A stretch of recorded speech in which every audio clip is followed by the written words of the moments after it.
महाचलं निपतितः संयोज्य सूत्राहिपं सद्वातागमपोषितात्महृदयं तत्पूर्वपक्षः सुरैः सिद्धान्तोक्तिसुरेश्वरैश्च मथितो यकृष्णदुग्धाम्बुधिः स्वीयानाममृतं प्रयच्छति समां पायात्मुनोद्यन्मणिः. ಕೃಷ್ಣ ಪರಮಾತ್ಮನ ಅಪೂರ್ವವಾದ ಚರಿತ್ರೆಯನ್ನು ವರ್ಣನೆ ಮಾಡುವ ಶ್ರೀ ರುಕ್ಮಿಣೀಶ ವಿಜಯ ಕೃತಿಯಲ್ಲಿ ವಾದಿರಾಜ ಗುರು ಸಾರ್ವಭೌಮರು ಕೃಷ್ಣ ಪರಮಾತ್ಮ ಮಥುರಾ ಪಟ್ಟಣಕ್ಕೆ ಬಂದದ್ದು. ಆ ಮಥುರಾ ಪಟ್ಟಣದಲ್ಲಿ ಅಕ್ರೂರರಿಗೆ ವಿಶೇಷವಾದ ಅನುಗ್ರಹವನ್ನ ಮಾಡಿ ತಾನು ಆ ಮಥುರಾ ಪಟ್ಟಣದಲ್ಲಿ ವಿಹಾರವನ್ನ ಮಾಡಿ ವಸ್ತ್ರ ಗಂಧ ಅವುಗಳಿಂದ ಸೇವಿತನಾಗಿ ರಾತ್ರಿ ವಿಶ್ರಾಂತಿಯನ್ನು ಮುಗಿಸಿ ಬೆಳಗಿನ ಜಾವ ಮತ್ತೆ ತಾನು ಪರಮಾತ್ಮ ಬಂದಿದ್ದಾನೆ. ರಾತ್ರಿ ಸಮಯದಲ್ಲಿ ಕಂಸ ಮಲಗಿದಾಗ ಅವನ ಹತ್ತಿರ ಭಯ ಅನ್ನೋದು ಬಂತಂತೆ. ಬಹಿರ್ಗತೋ ಮುಕುಂದೋಪಿ ಭಯಾಖ್ಯಂ ತತ್ಸಶತ್ರುಷು. ಪರಮಾತ್ಮ ಮಥುರಾ ಪಟ್ಟಣಕ್ಕೆ ಬಂದಿದ್ದಾನೆ. ಬಂದು ಆ ಮಥುರಾ ಪಟ್ಟಣದಲ್ಲಿ ಏನು ಬಿಲ್ಲು ಹಬ್ಬ ಅಂತ ಇಟ್ಟಿದ್ದಾರೆ, ಆ ಬಿಲ್ಲನ್ನು ಮುರಿದಿದ್ದಾನೆ. ಅದರ ಶಬ್ದವು ಕೇಳಿದೆ ಕಂಸನಿಗೆ. ದೂತರು ಬಂದು ಹೇಳಿದ್ದಾರೆ. ಅವನಿಗೆ ಒಂಥರ ಭಯ ಶುರುವಾಗಿದೆ. ರಾತ್ರಿ ಸಮಯದಲ್ಲಿ ಆ ಕಂಸನನ್ನ ಭಯ ಬಂದು ಪೀಡಿಸ್ತಾ ಇದೆ. ನಿದ್ದೆ ಬರ್ತಾ ಇಲ್ಲ ಅವನಿಗೆ. ಇದರಿಗೆ ಒಂದು ಭಯ ಅನ್ನುವ ಒಬ್ಬ ವ್ಯಕ್ತಿ ಬಂದಿದ್ದಾನೆ. ಅವನನ್ನು ಮಾತನಾಡಿಸ್ತಾರೆ. ಕಸ್ತ್ವಂ ಸೋಹಮರೆ ತ್ವದಂತಕ ತಟಾದಭ್ಯಾಗತೋ ವೈ ಭಟಃ ಪೃಥ್ವ್ಯಾಂ ಕ್ವಾಸ್ತಿ ಮಾಂತಕಸ್ಸ ಭುವನೇಶ್ವಂತರ್ಬಹಿರ್ವರ್ತತೆ ನಾಮಾಪ್ಯಸ್ಯ ನ ದೇವಕೀ ಸುತ ಇತಿ ಖ್ಯಾತಸ್ಸ ತನ್ನಂದನೋ ಧ್ವಸ್ತೋ ಹ್ಯಜ್ಞಮೃತಿರ್ನ ತಸ್ಯ ನಿಹತಾಸ್ತೇನ ತ್ವದೀಯಃ ಪರಂ. ಇದು ಒಂದು ರೀತಿಯಲ್ಲಿ ಅಪೂರ್ವವಾದ ರಾಜರ ಒಂದು ಚಿತ್ರಣ ಇದೆ. ಭಾಗವತದಲ್ಲಿ ಈ ರೀತಿ ಇಲ್ಲ. ಭಯಪಟ್ಟ ಅಂತ ಅಷ್ಟೇ ಇದೆ. ಭಯ ಅನ್ನೋದೊಂದು ದೂತ ರೂಪದಲ್ಲಿ ಬಂದು ಮಾತನಾಡಿದ ಅನ್ನೋದನ್ನು ರಾಜರ ಚಿತ್ರಣ ಮಾಡ್ತಾರೆ. ಇದು ನಮಗೂ ಆಗತ್ತ ಹಾಗೆ. ಕೆಲವೊಮ್ಮೆ ನಾವು ಯಾವುದೋ ಒಂದು ವಿಷಯದಲ್ಲಿ ಬಹಳ ಮುಳುಗಿದಾಗ ಆ ವಿಷಯಗಳೇ ನಮ್ಮ ಹತ್ರ ಒಂದು ಮಾತನಾಡಿಸಿದಂಗೆ ಆಗತ್ತೆ. ಅದರಿಂದ ನಮ್ಗೆ ಏನೋ ಒಂದು ಎಫೆಕ್ಟ್ ಆದಂಗೆ ಆಗುತ್ತೆ. ಹಾಗೆ ಇಲ್ಲೂ ಕೂಡ ಅವನಿಗೆ ಆಗ್ತಾ ಇದೆ. ಆ ಭಯವನ್ನ ಕೇಳ್ತಾನೆ. ಕಸ್ತ್ವಂ ಸೋಹಮರೇ ತ್ವದಂತಕ ತಟಾದಭ್ಯಾಗತಃ. ಯಾರು ನೀನು ಅಂತ ಕೇಳಿದ ಕಂಸ ಅದನ್ನು. ಅದಕ್ಕೆ ಅದು ಹೇಳಿತು, ನಾನು ಯಮನ ಭಟ ಬಂದಿದ್ದೇನೆ, ಆ ಕಡೆಯಿಂದ ಬಂದಿದ್ದೇನೆ ಅಂತ. ಅದಕ್ಕೆ ಇವನಂದ, ನನ್ನನ್ನು ಯಾರು ಯಮ ಬಂದು ಕರ್ಕೊಂಡು ಹೋಗ್ತಾನೆ? ಯಾವ ಯಮ ಇಲ್ಲ, ಯಾರಿಲ್ಲ, ಎಲ್ಲರೂ ನಾನು ಹೆದರಿಸಿದವನು ಅಂತ. ಅದಕ್ಕೆ ಆ ಭಟ ಹೇಳಿದಂತೆ, ನಿನ್ನನ್ನು ಕೊಲ್ಲುವ ಯಮ ಎಲ್ಲ ಜೀವಿಗಳ ಅಂತರ್ಯಾಮಿಯಾಗಿ ಬಿಟ್ಟಿದ್ದಾನೆ. ಆಗ ಅವನು ಯಾವಾಗ ಎಲ್ಲಿ ಬಂದು ನಿನ್ನ ಕೊಲ್ತಾನೆ ಗೊತ್ತಿಲ್ಲ ಅಂತ. ಅದಕ್ಕೆ ಅವನಂದ, ಯಾರು ದೇವಕಿ ಮಗ ಅಲ್ವಾ, ಅವನೇನ್ ಮಾಡ್ತಾನೆ ಅಂತಂದ್ರೆ. ಅವನೇನ್ ಮಾಡ್ತಾನ, ಯಾರ್ಯಾರು ನೀನು ಅವನು ಕೊಲ್ಲಬೇಕು ಅಂತ ಕಳಿಸಿದ್ದೆ ಅವ್ರನ್ನೆಲ್ಲ ಎಲ್ಲೋ ಕಳಿಸಿದ್ದ ಅವನೇ. ಹಾಗಾಗಿ ನಿನ್ನನ್ನು ಕಳಿಸೋದನ್ನ ಹೆಚ್ಚೊತ್ತಿಲ್ಲ, ಕಳಿಸ್ತಾನೆ ಅಂತ. ಹೀಗೆ ಅನೇಕ ಮಾತುಗಳನ್ನ ಹೇಳಿ ವಿಶೇಷವಾಗಿ ರುದ್ರ ಬ್ರಹ್ಮ ಮೊದಲಾದ ದೇವತೆಗಳು ಕೂಡ ಅವನ ವಶವಾಗಿರುವಾಗ ಯಾರ ಹತ್ರ ಹೋಗಿ ನೀನು ರಕ್ಷಣೆ ಪಡ್ಕೊಳ್ತಿ ಅಂತ ಕೇಳುತ್ತೆ ಆ ಭಯ. ಶಂಭುಂ ಸಂಭಜ ಪದ್ಮಯೋನಿಂ ಅಥವಾ ಚಂದ್ರೇಂದ್ರ ಇಂದ್ರಾದಿಗಾನ್ ಸ್ವರ್ಗಂ ಗಚ್ಚತ ಮೌರಜ ಪ್ರವಿಶವ ಪಾತಾಲ ಮತ್ರೈವವ. ನಾನು ಕೃಷ್ಣನ ಭೃತ್ಯ, ಯಮದೇವರ ಭೃತ್ಯ. ನನಗೆ ಎಷ್ಟರ ಮಟ್ಟಿಗೆ ದೇವರ ಒಂದು ವಿಶೇಷ ಬಲ ಕೊಟ್ಟಿದ್ದಾನೆ ಅಂದ್ರೆ, ನೀನು ಶಿವನ ಹತ್ರ ಹೋಗು, ಬ್ರಹ್ಮನ ಹತ್ರ ಹೋಗು, ಗರುಡನ ಹತ್ರ ಹೋಗು, ಚಂದ್ರನ ಹತ್ರ ಹೋಗು, ಎಲ್ಲಿಗೆ ಹೋಗು, ನೀನು ರಕ್ಷಣೆ ಕೇಳ್ಕೊಂಡು ನಿನ್ನನ್ನು ಆಗ್ಬಿಡಲಿ ನಟಿಸ್ಕೊಂಡು ಬಂದು ನಿನಗೆ ಗ್ಯಾರಂಟಿ ಭಯವನ್ನು ಕೊಡುತ್ತೆ. ಯಾಕೆ ಅಂದ್ರೆ ಅವರೆಲ್ಲರನ್ನು ಮೀರಿದವನು ಕೃಷ್ಣ. ಹಾಗೆ ಕೃಷ್ಣನಿಗೆ ವಿರುದ್ಧವಾಗಿ ಯಾರು ವರ್ತಿಸ್ತಾರೋ ಅವರಿಗೆ ನಾನು ದುಃಖವನ್ನು ಕೊಡೋದು ಸಿದ್ಧ. ಹಾಗೆ ನೀನು ಎಲ್ಲಿ ಹೋದ್ರೆ ದುಃಖವನ್ನು ಕೊಡ್ತೇನೆ. ನೀನು ಸುಖವಾಗಿರಬೇಕು ಅಂದ್ರೆ ಇನ್ನಾದ್ರೂ ಆ ಕೃಷ್ಣನ ಪಾದ ಶರಣ ಹೊಂದು ಅಂತ ಹೇಳುತ್ತದೆ. ಕೇಳಲ್ಲ. ಸಾಧ್ವ ಅಂದಿಗ್ಧ ಬುದ್ಧಿರ ನಿದ್ರಾಂ ನಸೋಧ್ಯಗ ಲಬ್ಧ ನಿದ್ರೋಪಿ ದುಸ್ವಪ್ನೈ ಸ್ಪರ್ಧೋ ನದ್ಧೋ ವ್ಯಬೋಧ್ಯತ. ನಮಗೂ ಆಗತ್ತೆ ಕೆಲವೊಮ್ಮೆ. ಏನು ಅಂದ್ರೆ ನಾವು ಯಾವುದೋ ಒಂದು ತಪ್ಪು ಮಾಡ್ಲಿಕ್ಕೆ ಕೈ ಹಾಕಿರ್ತೇವೆ, ಅರ್ಧಂಬರ್ಧ ಆಗಿರುತ್ತೆ. ಅವಾಗ ನಮಗೆ ಅನ್ಸತ್ತೆ ಇದು ತಪ್ಪು ಬೇಡ ಆಗಿತ್ತೇನೋ, ಮಾಡಬಾರ್ದಿತ್ತೇನೋ ಅಂತ ಅನ್ಸತ್ತೆ. ಆ ಅನಿಸೋದಂದ್ರೆ ಏನಂದ್ರೆ ಇದೆ, ಈ ರೀತಿ ಭಯ ಬಂದು ಮಾತಾಡ್ತಾ ಹಾಗೆ ಅದೇ ಬಂದು ನಮ್ಗೆ ಅನ್ಸುತ್ತೆ ಇದು ಮಾಡಬೇಡ, ನೀನು ಒಳ್ಳೇದಲ್ಲ ಅಂತ. ಆದ್ರೆ ನಾವು ಕೆಲವೊಮ್ಮೆ ತಿದ್ಕೊಂಡು ಆ ಕ್ಷಣದಲ್ಲಿ ಹೌದಾಗಾದ್ರೆ ಬಿಟ್ಬಿಡೋಣ ಅಂತ ಬಿಟ್ಬಿಡ್ತೇವೆ. ಮರುದಿವಸ ನಾವೇ ಬೇಡಪ್ಪ ನೋಡಿ ಇನ್ನೊಮ್ಮೆ ಯಾವಾಗ ಈಗಂತೂ ಬೇಡ ಅಂತ ತಳ್ತೇವೆ. ಆಮೇಲೆ ಆ ವಿಷಯದಿಂದಲೇ ನಾವು ಹೊರಗೆ ಬರ್ತೇವೆ. ಕೆಲವೊಮ್ಮೆ ಅದು ಏನ್ ಅನಿಸಿದ್ರು ಇಲ್ಲಿ ಮಾಡಿದ್ದು ನೋಡ ಏನಾದ್ರು ಆಗಿ ಹೋಗ್ಲಿ ಅಂತ ಮಾಡುತ್ತೇವೆ, ಅದರಿಂದ ಒಂದಿಷ್ಟು ಪಾಪ ಸಂಪಾದಿಸ್ತೇವೆ. ಹಾಗಾಗಿ ಪ್ರತಿಯೊಂದು ಹಂತದಲ್ಲಿ ಪ್ರತಿಯೊಬ್ಬ ಮನುಷ್ಯನಿಗೂ ಯಾವುದೇ ಒಂದು ಕಾರ್ಯವನ್ನು ಮಾಡುವಾಗ ಎರಡು ರೀತಿಯ ವಿಕಲ್ಪಗಳು ಎದುರಿಗೆ ಬಂದೇ ಬರುತ್ತೆ. ಇದು ಬೇಕೋ ಬೇಡವೋ, ಮಾಡ್ಲೋ ಬೇಡವೋ ಅಂತ. ಅಲ್ಲಿ ಬುದ್ಧಿವಂತನಾದವನು ವಿವೇಕಿಯಾಗಿ ಯಾವುದನ್ನು ಸ್ವೀಕಾರ ಮಾಡ್ಬೇಕು, ಯಾವುದನ್ನು ಬಿಡಬೇಕು ಅಂತ ನೋಡ್ಬೇಕು. ಹಾಗೆ ಇವನು ವಿಚಾರ ಮಾಡಬೇಕಿತ್ತು. ಶಿವನ ಧನುಸ್ಸನ್ನೇ ಮುರಿದಿದ್ದಾನೆ, ಇಷ್ಟು ಜನ ನಾನು ದೈತ್ಯರನ್ನು ಕಳಿಸಿದ್ರು, ಒಬ್ಬರನ್ನು ಉಳಿಸದೆ ಸಂಹಾರ ಮಾಡಿದ್ದಾನೆ ಅಂದ್ಮೇಲೆ ಕೃಷ್ಣ ಸಾಮಾನ್ಯನಲ್ಲ. ಶರಣ ಹೊಂದಿರೋಣ ಅಂತ ಹೊಂದಿರೋನು ಸಾಯ್ತಾನೆ ಇರಲಿಲ್ಲ. ಹೊಸ ಆಕಾಶವಾಣಿ ಅಂತ ಅವನಿಂದಲೇ ಮೃತ್ಯು ಅಂತ. ಇನ್ನು ಶರಣಾಗತರಾಗಿರೋ ಮರಣವೇ ಬರುತ್ತಿರಲಿಲ್ಲ. ಆದ್ರೆ ನನ್ನಲ್ಲಿ ಆ ಒಂದು ವಿಧೇಯತೆ ಇಲ್ಲ. ಆದ್ರೆ ಆ ಭಯವನ್ನೇ ಹೋಗು ಅಂತ ಹೇಳಿದ. ತಾನು ಮಲಗ್ತೇನೆ ಅಂತ ಮಲಗಿದ. ನಿದ್ದೆ ಬರಲಿಲ್ಲ. ನಿದ್ರಾ ನಸೋದ್ಯಗ, ನಿದ್ದೆಯೇ ಬರಲಿಲ್ಲ ಅಂತೆ. ಕಷ್ಟಪಟ್ಟು ಏನಾರು ಮಾಡಿ ಮಲ್ಕೋಬೇಕು ಅಂತ ಪ್ರಯತ್ನ ಪಟ್ಟು ಮಲಗಿದ. ಕೆಟ್ಟ ಕನಸುಗಳು ಬಿಟ್ಟು ಮೊದಲು ನಿದ್ದೆ ಬರಲಿಲ್ಲ, ಆಮೇಲೆ ಕೆಟ್ಟ ಕನಸು ಅಂತೂ ಎಚ್ಚರ ಆದ. ಎಚ್ಚರ ಆಗುತ್ತೆ ಸೂರ್ಯ ಉದಯ ಆಯಿತು. ಪರಮಾತ್ಮನು ಕೂಡ ಗೋಪಾಲಕರು ತನ್ನ ಅಣ್ಣ ಬಲರಾಮ ಎಲ್ಲರಿಂದ ಕೂಡಿಕೊಂಡು ತಾನು ಕೂಡ ರಂಗಸ್ಥಳಕ್ಕೆ ಬಂದಿದ್ದಾನೆ. ಪರಮಾತ್ಮ ಬರುವಾಗ ಅವನು ಒಳಗೆ ಬಂದರೆ ತಾನೇ ಮುಂದೆ ಯುದ್ಧಾದಿಗಳನ್ನು ಮಾಡುವುದು ಕಂಸನೊಟ್ಟಿಗೆ. ಅದಕ್ಕೆ ಆ ರಂಗಸ್ಥಳದ ದ್ವಾರದಲ್ಲಿ ಒಂದು ಆನೆಯನ್ನು ನಿಲ್ಲಿಸಿದ್ದಂತೆ ಕಂಸ. ಭಾರಿ ದೊಡ್ಡ ಆನೆ, ಕೋಲಯ ಪೀಡ ಅಂತದರ ಹೆಸರು. ಅದಕ್ಕೆ 10,000 ಆನೆಯ ಬಲ ಇತ್ತಂತೆ. ಒಂದೇ ಆನೆ, ಒಂದಾನೆನೇ ಬಿಕ್ಕಾಟ್ ಬಲಶಾಲಿ ಇರುತ್ತೆ. ಅದಕ್ಕೆ 10,000 ಆನೆಯಷ್ಟು ಬಲವನ್ನ, ಅದಕ್ಕೂ ಅದರ ಮಾವುತನಿಗೂ ಇಬ್ಬರಿಗೂ ಅಷ್ಟು ಬಲವನ್ನು ಕೊಟ್ಬಿಟ್ಟಿದ್ದಾರೆ ದೇವತೆಗಳು. ಅಂತಹ ಬಲಿಷ್ಠವಾದ ಆನೆ ಅದನ್ನು ನಿಲ್ಲಿಸಿದ್ರಂತೆ. ಅದಕ್ಕೆ ದೇವರ ಬಾಗಿಲತ್ರ ಬಂದು ಆನೆ ಹೇಳಿದಂತೆ, ನೀನು ದೂರ ಸರಿ, ನಾನು ಒಳಗೆ ಹೋಗಬೇಕು ಅಂತ ಹೇಳಿದಂತೆ. ನೋಚೇತ್ ಪ್ರಯಾಸ್ಯಸಿ ವಿದೂರ ಕೃತಾಂತ ಲೋಕಂ. ಆ ಆನೆಗೂ ಹೇಳಿದ, ಆನೆಯ ಮೇಲಿರೋ ಮಾವುತನಿಗೂ ಹೇಳಿದ ಪರಮಾತ್ಮ, ನೀವು ದೂರಕ್ಕೆ ಸರಿರಿ, ಸರಿಲಿಲ್ಲ ಅಂದ್ರೆ ಇನ್ನೂ ದೂರಕ್ಕೆ ಕಳಿಸ್ತೀನಿ ನಿಮ್ಮನ್ನು ಅನ್ನಂತೆ. ಹೊಲವಾಗಿ ಕಳಿಸ್ಬಿಡ್ತೀನಿ, ದೂರ ಸರಿರಿ ಅಂತ. ಅದಕ್ಕೆ ಅವನು ಅನ್ನಂತೆ, ಯಾರೋ ಹಳ್ಳಿಯ ಹುಡುಗನೇನು, ನೀನೇನು ಮಾಡ್ತಿದ್ದಿ? ಪ್ರೌಢಿರ್ಬಲಂ ಕುಶಲಂ ಅಸ್ತಿನ ತಾದೃಶಂತೆ.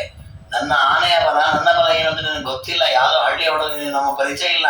ಸ್ವಲ್ಪ ಮಥುರಾಪಟ್ಟಣದಲ್ಲಿ ಕೇಳ್ಕೊಂಬ, ಕೋಲಪೇಯ ಪೀಠ ಅಂದ್ರೆ ಹೆದರಿ ಓಡಿ ಹೋಗ್ತಾರೆ ಜನ.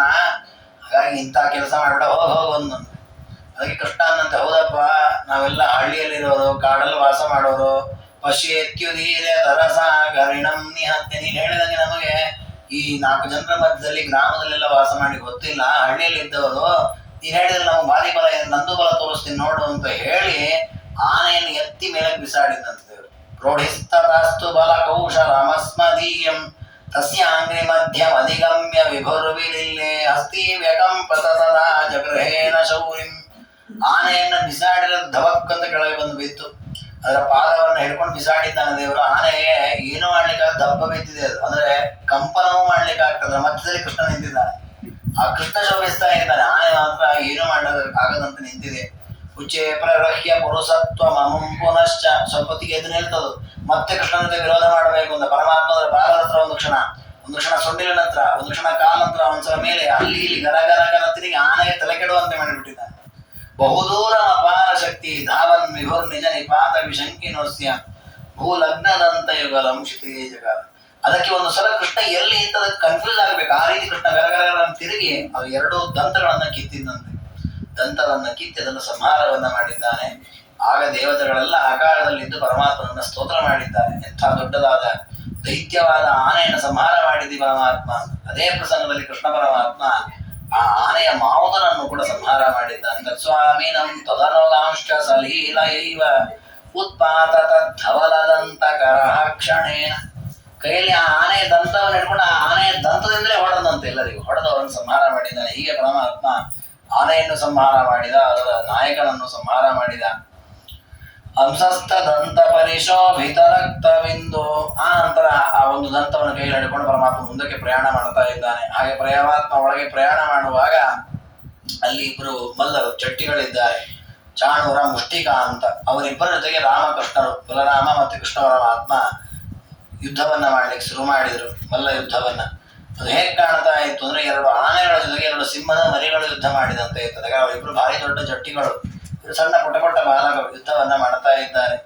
ಆ ರೀತಿ ಯುದ್ಧವನ್ನ ಮಾಡುವಾಗ ಕೃಷ್ಣ ಪರಮಾತ್ಮ ಆ ಚಾಣೂರನ ಜೊತೆಗೆ ಮುಷ್ಟಿಕನ ಜೊತೆಗೆ ಬಲರಾಮ ಯುದ್ಧವನ್ನ ಮಾಡ್ತಾ ಇದ್ದಾನೆ. ಇಲ್ಲೊಂದು ಅಪೂರ್ವ ಚಿಂತನೆಯನ್ನು ರಾಜರು ಕೊಡ್ತಾರೆ. ಏನು ಅಂದ್ರೆ, ಈ ಮಲ್ಲ ಯುದ್ಧ ಅಂತ ಆಗುವಾಗ ಪರಸ್ಪರ ಮುಟ್ಟುವುದು, ಕಾಲು ಹಿಡಿಯೋದು, ತಲೆ ಹಿಡಿಯೋದು, ಕೆಳಗೆ ಬೀಳಿಸೋದು, ಬಗ್ಗುವುದು ಎಲ್ಲ ವ್ಯಾಪಾರ ನಡೆಯುತ್ತೆ. ಅದನ್ನ ಇಟ್ಟುಕೊಂಡು ಒಂದು ಅಪೂರ್ವ ಚಿಂತನೆ ರಾಜರದ್ದು. ಅಂಗಾಲಿಂಗನ ತತ್ಪರಸ್ಯ ಚರಣ ಸ್ಪರ್ಶೋದ್ಯತಸ್ಯಾಪ್ಯಲಂ ನಮ್ರಸ್ಯ ಸ್ವಮುಪೇಯುಷೋ ವಿಪರೀತಶ್ಚಾಣೂರ ನಾಮ್ನೋ ವಶೇ ಕೃಷ್ಣೋ ಭೋನ್ನ ಚ ಮುಷ್ಟಿಕಸ್ಯ ಸಮರೆ ಸಂಕರ್ಷಣ ಸತ್ಕೃತಿಂ ದುಷ್ಟೈರಾಚರಿತಾಂ ಕಿಮತ್ರ ಮತಿಮಾನ್ ಮೃತ್ಯುಪ್ರದಾಂ ವಿಶ್ವಸೇ. ದೇವರು ಒಂದು ಅಪೂರ್ವ ತತ್ವವನ್ನು ಜಗತ್ತಿಗೆ ತಿಳಿಸಿಕೊಟ್ಟಂತೆ ಆ ಯುದ್ಧದ ಪ್ರಸಂಗದಲ್ಲಿ. ಏನು ಅಂದ್ರೆ, ಯಾರಲ್ಲಿ ದುಷ್ಟ ಗುಣಗಳಿದೆ, ಮನಸ್ಸು ಕೆಟ್ಟದಾಗಿದೆ, ಒಳ್ಳೆಯ ಚಿಂತನೆ ಇಲ್ಲ, ದೇವರಲ್ಲಿ ಭಕ್ತಿ ಇಲ್ಲ, ಅಂಥವ್ರು ಎಷ್ಟೇ ಸತ್ಕರ್ಮಗಳನ್ನು ಮಾಡಲಿ, ಎಷ್ಟೇ ದಾನ ಧರ್ಮಗಳನ್ನು ಮಾಡಲಿ, ಎಷ್ಟೇ ಲೋಕೋಪಕಾರಗಳನ್ನು ಮಾಡಲಿ, ಅದು ಯಾವುದು ಪರಮಾತ್ಮನಿಗೆ ಪ್ರೀತಿ ಆಗೋದಿಲ್ಲ. ನೋಡಿ, ಅದಕ್ಕೊಂದು ದೃಷ್ಟಾಂತ ಹೇಳಿದ್ರೆ ಈ ಚಾಣೂರ ನದಿಗಳ ಯುದ್ಧ ಅಂತ. ಯಾಕೆಂದ್ರೆ ಈ ಚಾಣೂರ ಯುದ್ಧ ಮಾಡುವಾಗ ಅಂಗಾಲಿಂಗನ ತತ್ಪರಸ್ಯ, ಅದು ಜಟ್ಟಿ ಯುದ್ಧ, ಮಲ್ಲ ಯುದ್ಧ. ಒಬ್ಬರನ್ನೊಬ್ರು ಗಟ್ಟಿಯಾಗಿ ಹಿಡ್ಕೊಂಡಿದ್ದಾರೆ, ಆಲಿಂಗನ ಮಾಡ್ಕೊಂಡಿದ್ದಾನೆ ಚಾಣೂರ ಕೃಷ್ಣನನ್ನ. ಮತ್ತೆ ಬೀಳಿಸ್ಬೇಕು ಅಂತ ಕೃಷ್ಣನ ಕಾಲನ್ನ ಹಿಡಿದಿದ್ದಾನೆ, ಚರಣ ಸ್ಪರ್ಶೋದ್ಯತ. ಆ ಕಾಲ ಹಿಡಿದು ಕೃಷ್ಣನ ಕೆಳಗೆ ಬೀಳಿಸ್ಬೇಕು ಅಂತ ಹೇಳಿ ತಾನು ಬಗ್ಗಿದ್ದಾನೆ ಕೃಷ್ಣನ ಪಾದದ ತನಕ. ನಮ್ರಸ್ಯ ಸ್ವಮುಪೇಶೋ ವಿಪರೀತಶ್ಚಾಣೂರ ನಾಮ್ನೋ ವಶೇ. ಹೀಗೆ ಕೃಷ್ಣನ ಸುತ್ತ ತಿರುಗಿದ್ದಾನೆ, ಕೃಷ್ಣನ ಅಂಗಾಂಗಗಳನ್ನ ಮುಟ್ಟಿದ್ದಾನೆ, ಪಾದವನ್ನು ಹಿಡಿದಿದ್ದಾನೆ, ಬಾಗಿದ್ದಾನೆ ತಲೆಯನ್ನ. ಇದೆಲ್ಲವೂ ಕೂಡ ದೇವರನ್ನ ಒಲಿಸ್ಕೊಳ್ಳಿಕ್ಕಿರುವ ಸಾಧನ. ನಾವು ತಲೆಬಾಗಿ ನಮಸ್ಕಾರ ಮಾಡೋದಿರ್ಬೋದು, ಕೃಷ್ಣನಿಗೆ ಒಂದು ಪ್ರದಕ್ಷಿಣೆ ಬರೋದಿರ್ಬೋದು, ಕೃಷ್ಣನನ್ನು ಮುಟ್ಟುವುದಿರ್ಬೋದು, ಒಂದೊಂದು ಪವಿತ್ರವಾದ ಪುಣ್ಯ ಕೆಲಸ. ಅದು ಇವನಿಗೆ ಇರೋದು ಮಾತ್ರ ದ್ವೇಷ, ಕೃಷ್ಣನ ಬೀಳಿಸ್ಬೇಕು ಅನ್ನೋ ದ್ವೇಷ. ಹಾಗಾಗಿ ಎಲ್ಲ ಆಚರಣೆ ಮಾಡಿಯೂ ಕೂಡ ಎಲ್ಲವೂ ಕೂಡ ವ್ಯರ್ಥ. ಇದನ್ನ ಒಂದು ನಯಾ ಪೈಸೆ ಪುಣ್ಯ ಬರಲಿಲ್ಲ. ಹಾಗಾಗಿ ದುಷ್ಟೈರಾಚರಿತಾಂ ಕಿಮತ್ರ ಮತಿಮಾನ್ ಮೃತ್ಯುಪ್ರದಾಂ ವಿಶ್ವಸೆ. ದುಷ್ಟರು ಮಾಡತಕ್ಕಂತಹ ಸತ್ಕರ್ಮಗಳು ಪುಣ್ಯವನ್ನ ಕೊಡಲ್ಲ, ಪಾಪವನ್ನೇ ತಂದು ಕೊಡುತ್ತೆ. ಹಾಗಾಗಿ ಜ್ಞಾನಿಗಳಾದವರು ಮೊದಲು ಮನಸ್ಸನ್ನು ಶುದ್ಧ ಮಾಡಿಕೊಂಡು ದೇವರಲ್ಲಿ ಭಕ್ತಿಯಾದಿ ಗುಣಗಳನ್ನು ಇಟ್ಟುಕೊಂಡು ಸತ್ಕರ್ಮಗಳನ್ನು ಆಚರಣೆ ಮಾಡಬೇಕು.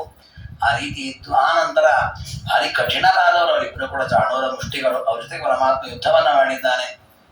ಯುದ್ಧವನ್ನ ಮಾಡಿ ಆ ಚಾಣೂರನನ್ನ ಪರಮಾತ್ಮ ಸಂಹಾರ ಮಾಡಿದ್ದಾನೆ. ಅವನನ್ನು ಎತ್ತಿ ನೆಲದಲ್ಲಿ ಅಪ್ಪಳಿಸಿದ್ದಂತೆ. ಬಾಲಮಲ್ಲ ಕರ ಚೂರ್ಣಿತ ಭಾಸ್ವನ್ ನಾರಿಕೇಲ ತುಲನಾಂಸ ಜಗಾಮ ಅನ್ಯಲೋಕ ಗಮನೋದ್ಯತ ಭೀತೋತ್ತಂಸ ಕಂಸ ಪರಿಪಂಥಿ ಸುಶಾಂತಿ. ಚಾಣನೊಟ್ಟಿ 1-2 ನಿಮಿಷ ಯುದ್ಧ ಮಾಡಿದ. ಯಾಕಂದ್ರೆ ಅನೇಕರು ಕೂತಿದ್ರು ಆ ಸಭೆಯಲ್ಲಿ, ನೋಡ್ತಾ ಕೂತಿದ್ರು ಯುದ್ಧ, ಮಲ್ಲ ಯುದ್ಧ ಹೇಗಾಗತ್ತೆ ನೋಡೋಣ ಅಂತ. ಅವರೆಲ್ಲ ಸಂತೋಷ ಪಡಲಿ ಅಂತ ನಾನಾ ರೀತಿಯ ಆ ಆಟದ ಭಂಗಿಗಳನ್ನೆಲ್ಲ ಪ್ರದರ್ಶನ ಮಾಡಿ ಆ ನಂತರ ಪರಮಾತ್ಮ ಅವನನ್ನ ಸಂಹಾರ ಮಾಡಿದ್ದಾನೆ. ಮೇಲಕ್ಕೆ ಎತ್ತಿ ಕೆಳಗೆ ಬಿಸಾಡಿದಂತೆ. ಅದು ಹೇಗಿತ್ತು, ಕಾಣಿಸ್ತಾ ಇತ್ತು ಅಂದ್ರೆ ತೆಂಗಿನಕಾಯಿನ ಮೇಲಕ್ಕೆ ಎತ್ತಿ ಬಿಸಾಡಿದಂತೆ ಇತ್ತಂತೆ. ಅಲ್ಲ, ಈ ಚಾಣೂರನನ್ನು ಕೊಲ್ಲುವಾಗ ತೆಂಗಿನಕಾಯಿ ಚಿಂತನೆ ಆಗಿ ಬಂತು ಅಂದ್ರೆ ರಾಜರದ ಪೂರ್ವ ಚಿಂತನೆ. ಅವ್ರೇನು ಅಂತಾರೆ ಅಂದ್ರೆ, ನೆಕ್ಸ್ಟ್ ಈಗ ಕಂಸನನ್ನ ಕೊಲ್ಲೋದಿದೆ, ಕಂಸನನ್ನ ಕೊಂದು ಅವನು ಯಮಲೋಕಕ್ಕೆ ಕಳಿಸ್ತೇವೆ. ಈ ಯಮಲೋಕಕ್ಕೆ ಹೋಗೋ ತನಕ ಅವನಿಗೆ ಮಧ್ಯಪಾಪ ಅಡೆತಡೆ ವಿಘ್ನ ಬರಬಾರ್ದಲ್ಲ. ನಮ್ಮಲ್ಲಿ ಯಾವುದೇ ಕೆಲಸ ವಿಘ್ನ ಬರಬಾರ್ದು ಒಂದು ತೆಂಗಿನಕಾಯಿ ಹೊಡಿತಾರೆ. ಹಾಗೆ ಈ ಕಂಸ ಇಲ್ಲಿಂದ ಯಮಲೋಕಕ್ಕೆ ಹೋಗೋ ತನಕ ಅವನಿಗೆ ಅಡೆತಡೆ ಬರೋದು ಬೇಡ ಅಂತ ಒಂದು ತೆಂಗಿನಕಾಯಿ ಹೊಡೆಯುವ ಹಾಗೆ ಇವನನ್ನು ಹೊಡೆದಂತೆ ಕೃಷ್ಣ.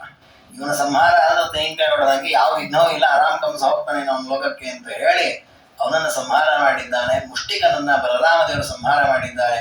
ಹೀಗೆ ಅವರಿಬ್ಬರ ಸಂಹಾರವಾದ ಮೇಲೆ ಆ ಕಂಸ ಹೇಳಿದ್ದಾನಂತೆ ಭಟ್ರನ್ನು ಕರೆದು, ಕೃಷ್ಣಂ ಮನ್ನಗರಾತ್ ಬಹಿಷ್ಕುರುದರ ಪಕ್ಷೈ ಸಮಂ ಮದ್ಭಟ ನಂದಂ ಮಾರಯತಾಶು ಮರ್ದಯತ ತಂ ಹೀನೋಗ್ರಸೇನಂ ಭುವಿ. ಅವನಿಗೆ ಹೆದರಿಕೆ ಆಗ್ತಾ ಇದೆ, ಕಂಸನಿಗೆ ಸಿಟ್ಟು ಬಂದಿದೆ, ಏನು ಮಾಡ್ಬೇಕು ಗೊತ್ತಾಗ್ತಾ ಇಲ್ಲ. ಕೃಷ್ಣನ ಹೊರಗೆ ಹಾಕಿದಂತೆ, ತಾನೇ ಕರೆಸಿದ್ದಾನೆ ಯುದ್ಧ ಮಾಡಬೇಕು, ಅವನ್ನ ಕೊಲ್ಲಬೇಕು ಅಂತ ಹೊರಗೆ ಕಳಿಸಿ ಅಂತ ಹೇಳ್ತಾ ಇದ್ದಾನೆ. ಆಮೇಲೆ ಹೇಳಿದಂತೆ, ನಂದನ ಗೋಪನನ್ನ ಕೊಂದುಬಿಡಿ, ಉಗ್ರಸೇನನ್ನ ಕೊಲ್ಲಿ, ದೇವಕಿ ವಸುದೇವನ ಕೊಂದುಬಿಡಿ, ಕೃಷ್ಣನಿಗೆ ಏನಾದ್ರು ಮಾಡಿ ಪೀಡಿಸಿ ಅಂತ ಒದರ್ತಾ ಇದ್ದಾನೆ. ಯಾರು ಕೇಳಬೇಕು? ತಸ್ಯಾಜ್ಞಾಧರ ವಜ್ಜಗಾಮ ಸುಜನ ಸ್ತೋಮಸ್ಯ ಸ್ತೋಮಾಂತ ಕಸ್ಯಾಂತಿಕಂ. ಈ ರೀತಿ ಪರಮಾತ್ಮ ಆ ಅದ್ಭುತವಾಗಿ ಕಂಸ ಚಾಣೂರ ಮುಷ್ಟಿಕರ ಸಂಹಾರಾದಿಗಳನ್ನು ಮಾಡಿದ್ದನ್ನು ಕಂಡು ಕಂಸ ಭೀತಿಯಿಂದ ಈ ರೀತಿ ಮಾತನಾಡ್ತಾ ಇದ್ದಾನೆ. ಅನೇಕ ದುಷ್ಟರು ಕೃಷ್ಣನ ಮೇಲೆ ಯುದ್ಧಕ್ಕೆ ಅಂತ ಬಂದರು. ಆಗ ಕೃಷ್ಣ ಪರಮಾತ್ಮ ರಥವನ್ನ ಏರಿ ಆ ಎಲ್ಲ ದುಷ್ಟರ ಜೊತೆಗೆ ಯುದ್ಧವನ್ನ ಮಾಡ್ತಾರೆ. ಭಾಗವತದಲ್ಲಿ ಇದೆ, 2 ರೀತಿಯಲ್ಲಿ ಯುದ್ಧ ಆಗಿದೆ. ಕಂಸನ ಸಂಹಾರದ ಪ್ರಸಂಗದಲ್ಲಿ ನಾವು ಸಾಮಾನ್ಯವಾಗಿ ಚಾಣೂರ ಮುಷ್ಟಿಕರನ್ನ ಕೃಷ್ಣ ಬಲರಾಮರು ಕೊಂದರು. ಆಮೇಲೆ ಕೃಷ್ಣ ಕಂಸನನ್ನ ಕೊಂದ. ಮಂಚದ ಮೇಲೆ ಕೂತಿದ್ದ ಕಂಸ ಕೃಷ್ಣ ಅವನ ಹತ್ರ ಹೋಗಿ ಅವನನ್ನು ಸಂಹಾರ ಮಾಡಿದ. ಆ ನಂತರ ವಸುದೇವರಿಗೆ ಬಿಡುಗಡೆ ಮಾಡಿದ. ಇಷ್ಟು ಕಥೆಯನ್ನು ಕೇಳೋದಿದ್ದೇ ಇದೆ. ಭಾಗವತದಲ್ಲಿ ಇದರ ಪೂರ್ವದಲ್ಲಿ ನಂತರದಲ್ಲಿ 2 ಬಾರಿ ಯುದ್ಧ ಆಗತ್ತೆ. ಅಂದ್ರೆ ಕಂಸ ಹೇಳಿ ಕಳಿಸಿದ್ದಕ್ಕೆ ಒಂದಿಷ್ಟು ದೂತರ ಬಂದು ಕೃಷ್ಣನ ಜೊತೆ ಯುದ್ಧ ಮಾಡುತ್ತಾರೆ. ಅವರನ್ನೆಲ್ಲ ಪರಮಾತ್ಮ ಸೋಲಿಸ್ತಾನೆ. ಆಮೇಲೆ ಕಂಸನ ಜೊತೆ ಯುದ್ಧವಾಗಿ ಕಂಸನನ್ನು ಸಂಹಾರ ಮಾಡುತ್ತಾನೆ. ಕಂಸ ಸತ್ತ ಮೇಲೆ 1 ಜನ ಯುದ್ಧಕ್ಕೆ ಬರುತ್ತಾರೆ, ರಥವನ್ನೇ ಚತುರಂಗ ಸೈನ್ಯದಿಂದ. ಆಗಲೂ ಯುದ್ಧ ಮಾಡಿ ಅವರನ್ನು ಸಂಹಾರ ಮಾಡುತ್ತಾರೆ. ಅಂದ್ರೆ ದೇವರಿಗೆ ಯಾರು ವಿದ್ಯೆಯನ್ನು ಹೇಳಿಕೊಡೋದಲ್ಲ, ಸ್ವಯಂ ಅವನು ಕ್ಷತ್ರಿಯ ವಿದ್ಯೆಯಲ್ಲೂ ಪ್ರವೀಣನಾಗಿದ್ದ ಅಂತ ದೇವರು ತೋರಿಸಿದ್ದಾನೆ. ರಥಂ ಸಮಾರೋಹ್ಯ ಸಪತ್ನ ಸೇನಾಂ ಜಗಾನ ಹಸ್ತ್ಯಶ್ವ ಪದಾತಿಪೀನ. ಚತುರಂಗ ಸೈನ್ಯ, ಆನೆ, ಕುದುರೆ, ಕಾಲಾಳು ಇತ್ಯಾದಿಗಳನ್ನು ಕೂಡಿರತಕ್ಕ ಆ ಸೈನ್ಯವನ್ನ ಪರಮಾತ್ಮ ಸಂಹಾರ ಮಾಡಿದ. ಎಲ್ಲ ದುಷ್ಟರ ಸಂಹಾರ ಆಗ್ತಾ ಇದ್ದಂತೆ ಆ ಕಂಸನಿಗೆ ಇನ್ನಷ್ಟು ಭಯ ಶುರುವಾಯಿತು. ಕಂಸನನ್ನೇ ಕೊಲ್ಲಿಕ್ಕೆ ಹೋದ ಪರಮಾತ್ಮ.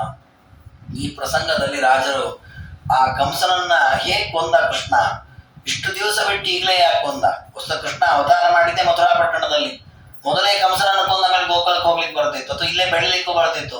ಇಲ್ಲಿಂದ ಗೋಕುಲಕ್ಕೆ ಹೋಗಿ ಒಂದಿಷ್ಟು ದಿನಗಳ ಕಾಲ ಇದ್ದು ಮತ್ತೆ ವಾಪಸ್ಸಿಗೆ ಇಲ್ಲಿಗೆ ಬಂದು ಈ ಕಂಸನನ್ನು ಕೊಲ್ಲುವಂತಹದ್ದು ಏನಿತ್ತು ಅಂದ್ರೆ ಅದಕ್ಕೆ ಹೇಳ್ತಾರೆ, ಧಾತ್ರೀಂ ಪ್ರಾಕ್ ಪರಿಪೋಷಣಾಯ ಪತಗಂ ವಾತಂ ವಿಲಾಸಾಯ ತಾನ್ ವತ್ಸಾನೋ ವೃಷಧೇನುಕಾದಿತಿಜಾನ್ ತದ್ಭಾರ ಊಢಾನಿವಂ ಅಶ್ವೇ ಭೌರಜಕಂಚ ಮಾತುಲ ಕೃತೆ ಸಂಪ್ರೇಷ್ಯ ಮಲ್ಲಾಂಶ್ಚ ತತ್ಸೇನಾಂ ಪ್ರೇಷಯತಿ ಸ್ಮ ಗಾಢತಮಸೆ ಸಂಪ್ರೇಷಯಿಷ್ಯನ್ ಕ್ರಮ. ದೇವರು ಆಲೋಚನೆ ಮಾಡಿದಂತೆ, ಪಾಪ ಕಂಸ ರಾಜ, ಅವನು ರಾಜವೈಭವದಲ್ಲಿ ಯಮಲೋಕಕ್ಕೆ ಹೋಗ್ಲಿ ಅಂತ ಆಲೋಚನೆ ಮಾಡಿದ್ದ.